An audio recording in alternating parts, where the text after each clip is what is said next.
Okay, we're looking at Blackburn at home to Fulham. It's a 3 PM kick-off on Saturday in the Premier League this weekend. Talk about Blackburn to begin with. We've said it so many times, there's loads to talk about with Blackburn this season.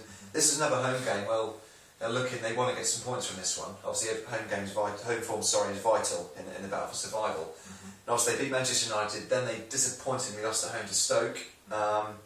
This is one they want to get something from, and Keane will think he needs the fans on his side. They've got to win their home games. Yeah, certainly. I mean, it's been a case with them all season, especially with the fickle fans, who I'm sure we'll get onto a bit later. Yeah. But home form, winning the relegation zone is so crucial. They need to win all the home games, or as many as they can, and then see what they can get on the road. And they haven't been doing that this season. Because Fulham is a team they'd like to think they can sort of drag into the mire. That's the thing. I mean, Fulham themselves have been so inconsistent, so you don't know what side's going to show up. So they'll hope that they can take advantage of a downbeat Fulham team, which should cause quite a threat to them. You mentioned the fans there. We will mention that quickly. So obviously we've talked about quite a lot the last few weeks, but you mentioned fickle, and I kind of see where you're coming from, because they won at Manchester United, and I think they called off a protest, lost at home to Stoke, and then the protests soon back on, and there's people boycotting the FA Cup game at the weekend. Yeah. So what's going on? It's a sorry state of affairs. I mean, every manager in the land has come out and spoken in favour of Steve Keane. I mean, everyone knows it's a difficult job. Everyone knows he's kind of backs to the wall time, but everyone knows that he's trying his hardest. He's come up with dignity, which is a real key thing.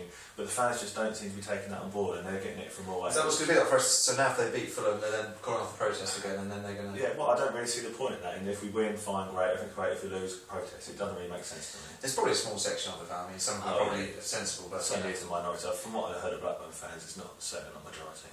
Okay, so Fulham, we'll talk about those. They have the visitors to Ewood Park this weekend. Things are coming together a little bit more for Martin Jol. I think since the 5-0 defeat to United, they've drawn with Chelsea, got a point at Norwich, and they're beating Arsenal.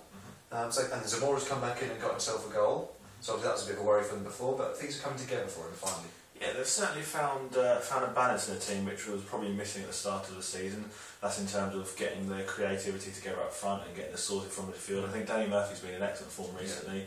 He had a bit of an injury worry a couple of weeks ago. I think going forward, generally, they've got some really good players, haven't they? They do, and they've not only got some really good players in front of the goal, they've got some really good creative players. I mean, Yeah. Brian Ruiz creates a lot of chances. Bobby Morrissey buzzes around and links players together. There's Sarr as well, and Dempsey. Exactly, they've got some, and Dempsey's another player who links players together really well. So they create a lot. And against Arsenal, you could see when they were in the ascendancy, they were coming forward, they were creating chance after chance, and Arsenal were rocking. And so they've got no problem going forward. They just have to find the balance and the consistency they need. Okay, so we'll go for prediction on Blackburn at home to Fulham. I think Fulham will show their attacking threat, and I think they'll get the win. So unhappy for Blackburn, so I'm going for 2-1 to Fulham. Yeah, so I think Fulham are definitely finding their identity more and more under Martin Jol, so I think it will be a Fulham win. I'm going to go for a 3-0.